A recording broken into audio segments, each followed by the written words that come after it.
El mundo vive una transición hacia las megaciudades como epicentros predominantes de producción y administración económica.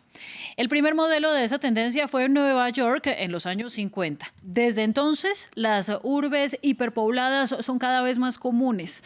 En una década podrían ser más de 39. Los ciudadanos buscan estar cerca de los centros productivos. Entre los ejemplos está Egipto, que ya alcanzó 20 millones de habitantes en el Cairo y que construye su nueva capital en medio del desierto para evitar el colapso.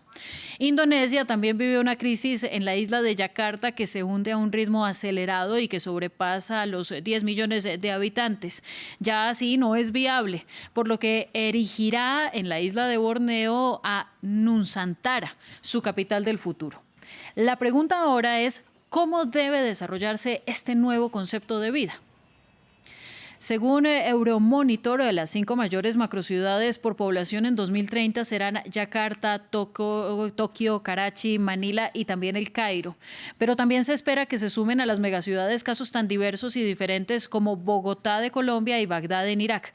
Para la conversación, nuestro invitado es Ignacio Ortiz de Andrés, ingeniero de caminos y canales y puertos de la Universidad Politécnica de Madrid, con especialidad en urbanismo y ordenación del territorio. Ignacio, gracias a usted y empecemos hablando del ejemplo de África. Se prevén ciudades con más de 80 millones de habitantes a mediados del siglo. El porcentaje de la población urbana, 78%. Todo eso con pobreza crónica y con cambio climático. ¿Cómo será ese crecimiento? Claro, Ángela, encantado de saludarte y un placer que me haya invitado France 24. Evidentemente, cuando hablamos de megaciudades, pensamos en ciudades, en núcleos urbanos que tienen más de 10 millones de habitantes, ¿no? Para que se sitúe el telespectador. Y otras personas o otros técnicos dicen que también se tiene que producir una concentración de esa población en al menos 2.000 habitantes por kilómetro cuadrado. Las megaciudades, como bien decías en la introducción, la primera fue Nueva York, en 1950 ya superaba los 10 millones de habitantes. ¿Qué sucede? Pensamos en megaciudades como Nueva York, Tokio, que es la primera que alcanza 40 millones, en economías muy desarrolladas. Pero cuando me haces la pregunta por África, ya estamos ante otro tipo de núcleo urbano con mayores complicaciones, si cabe, y con complicaciones por ejemplo, de contaminación, etcétera.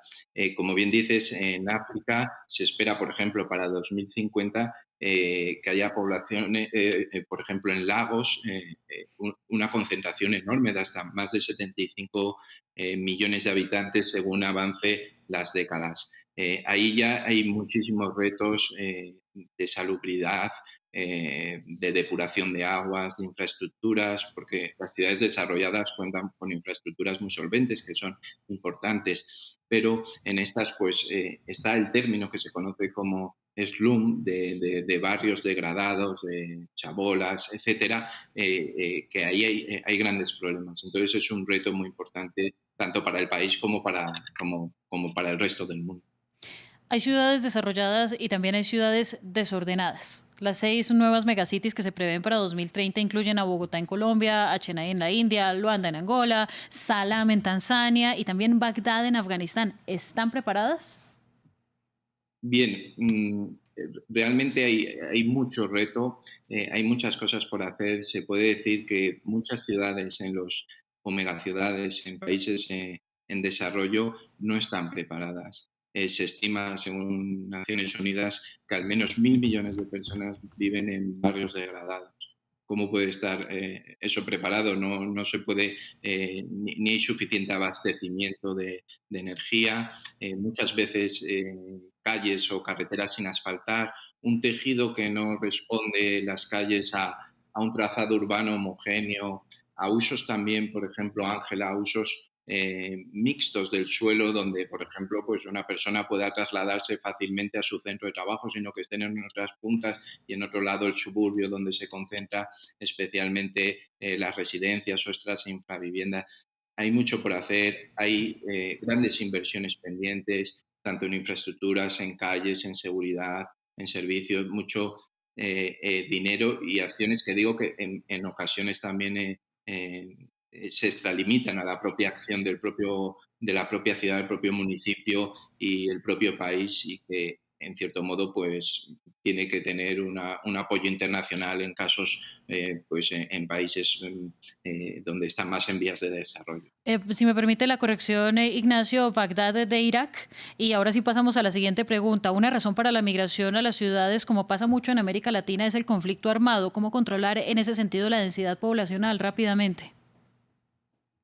Bueno, yo soy de la opinión que, bueno, igual que otros técnicos, que es importante que la población no esté muy dispersa en el espacio porque las infraestructuras, ya no solo de transporte, que por supuesto, sino también, como digo, de energía, pues es difícil poder abastecer. Debe la población estar en una determinada concentración de alturas para conseguir la compacidad de la ciudad, pues a través de una política de vivienda protegida que pueda, en cierto modo, soportar esos desplazamientos que se producen muy rápido. En América Latina, en estos casos que me estás comentando, pues quizás de delincuencia, en determinados extrarradios o zonas alejadas de la ciudad, pero ya sea delincuencia o sea pues motivo simplemente de que la ciudad es un gran atractor de población y los núcleos urbanos se quedan desabastecidos, sí es importante la compacidad y que las administraciones públicas correspondientes apuesten por esa compacidad para luego poder dotarlo de infraestructuras de manera adecuada.